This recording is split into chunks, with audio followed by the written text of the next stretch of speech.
our country. Sluggish growth and dwindling incomes, insecurity, exclusion from economic and political life of the nation, tribal rivalries and competition, corruption, divisive electoral processes, lack of a shared sense of civic responsibility. In the month that followed, Kenyans spoke. They expressed deep fears that our country is built on sinking sand, that ours is a nation whose systems are getting broken as time goes by, that time is running out for us to fix the systems of the nation. We cannot continue burying the truth that our country stagnates every election year. We cannot continue lying that ours is an equal and happy society. Sooner rather than later, the truth will catch up with us. Indeed, it has caught up with us. No one can deny that we are several countries in one. Some Kenyans are doing extremely well, while many others are struggling to access even the most basic of basics. Most sectors of our economy are experiencing severe challenges, be they tea, coffee, pyrethrum, wheat, maize, sugarcane, or livestock farmers or sectors. Fishermen from the Indian Ocean to Lakes Turkana and Victoria are feeling the pinch. Workers in our factories are feeling the pinch. Teachers in our schools, just like the parents, are feeling squeezed. University academic and non-academic staff, doctors and nurses are all living in duress. Our country is not generating enough jobs to absorb our educated and skilled population.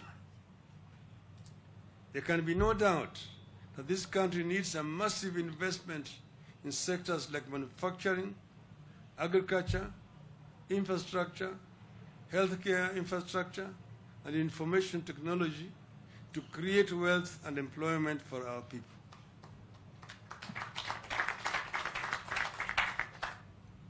Virtually all Kenyans are caught in daily battles to make ends meet. Virtually all Kenyans are caught in a feeling that however hard they try, they just can't get a breakthrough. Some of these problems have become fodder for drumming up of chauvinistic and xenophobic political support. As we head into the 2022, these problems have become tools for emotional and irrational appeals. A section of leaders is taking advantage of rather than address the problems. It is clear that these problems will persist well beyond 2022 unless we begin addressing them today. Our country needs a coherent plan to recast and implement our long-term development plans as contained in the Vision 2030. There can be no denying that the country needs to promote and protect the small-scale businesses, like the types resident in Gikomba and similar markets, from unfair competition by foreigners. We equally need to address the issue of punitive taxation so that we promote, not punish, investment. Kenya needs a fair and transparent tax regime backed by a clean and efficient public service. We need to build a nation where leaders exist to serve people and not to lord over them. A nation where meritocracy shall replace mediocrity and nepotism. And a country with zero tolerance to corruption. We need to build a nation where rights of each and every citizen, irrespective of their status, is respected. We need to respect gender, our women folk, promote the youth in our society. Inawezekana. In our own small way, we must start that conversation. We must start talking about how to ensure elections are not about government but governance.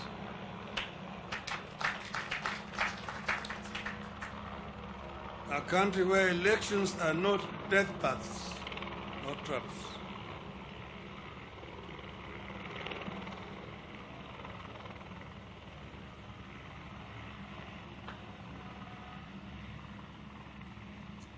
In the present circumstances, we must unite and help our people contain the COVID-19 pandemic, rally them for vaccination, while we work with the government to roll out measures to cushion the country from the ravages of the pandemic. Together we can come up with ways and means to raise money to fund stimulus packages for our people as other countries have done. Fellow Kenyans, over the years, we have weathered strong storms and tides to resolve our problems and take our country forward. It has been a difficult journey across a treacherous road to democracy, a liberalized economy, and a free and open society. We have come this far because at difficult times, we have always charted a path that sets us apart from other third world countries. A path that takes us forward, not backwards, and secures our future while benefiting from lessons of the bitter past. And so today, we are here to launch another united effort to address the problems afflicting our people. The journey we start today is intended to create the political and ideological unity that we require to confront the problems afflicting our people. We are coming together with a political and governance framework that ensures our economy works for each and every one of our citizens. We believe that to address the problems afflicting our people in a sustainable manner, we must bring the diversity of our people, their leaders, and their problems onto one table and embark on a systematic and transparent search for solutions as equal stakeholders in Kenya's future. Our society is diverse and divided and complex. No single man or woman can be our sole Messiah. We therefore have no option but to build inclusive political processes. We must therefore urgently embark on uniting, not dividing our people, not pitting people against each other, not pitting the poor against the rich, the young against the old, one faith against the other, tribe against tribe. That would be a strong recipe for a violent competition for political power. Kenya cannot afford another era of election violence. Kenya is too divided to be splintered any further. We must unite to safeguard the victories we have scored over the decades and advance them to protect our democracy and freedoms, our diversity and inclusivity, our shared prosperity, and our morals and ethics. We must unite to build prosperity and share it equitably, on a table where everyone feels represented. We need a united front against corruption and impunity. We must unite to fight for historically marginalized parts of and the people of Kenya. We must unite to create wealth instead of using poverty as a political tool and unemployment as fodder for electioneering. We have to create a culture of forgiveness and not vindictiveness.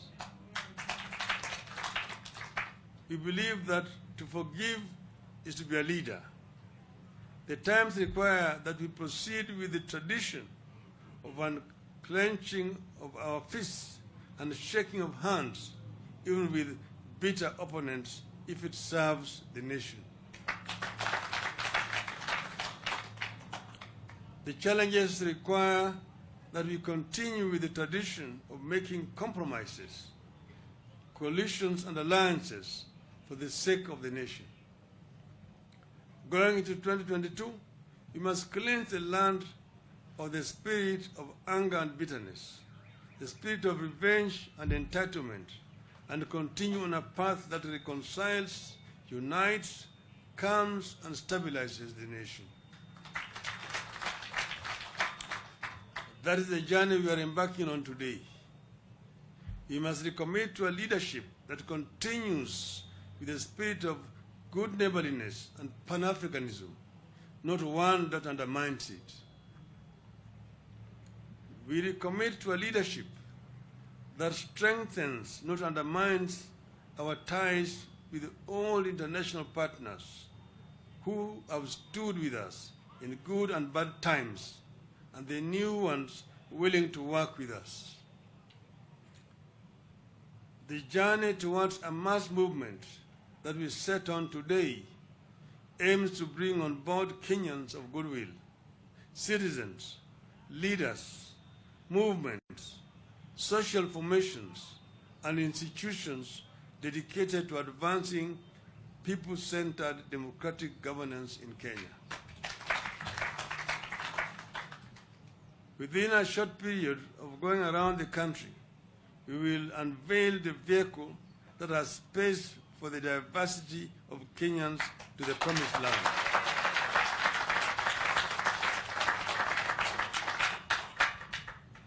Fellow Kenyans, we have spoken so much about unity because we believe it matters. A house divided cannot stand.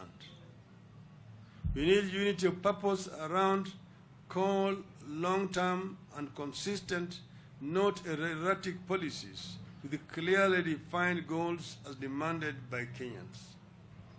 Mere words and catchy slogans will not work. We know where history has led those countries that fell victim to the sweet tongues of politicians. We must not allow ourselves to be falsely led down that path in 2022. We must take the high road and summon the angels in us to not recall our demons. We want every child, no matter their pedigree or identity, to think and believe that it can be morning in Kenya again, that we are about to arrive in a new land full of the most seductive possibilities. Let us rise together to fulfill the dreams of our children and reclaim our great destiny. We must fix this country, fix its systems, fix its politics, then fix its economy.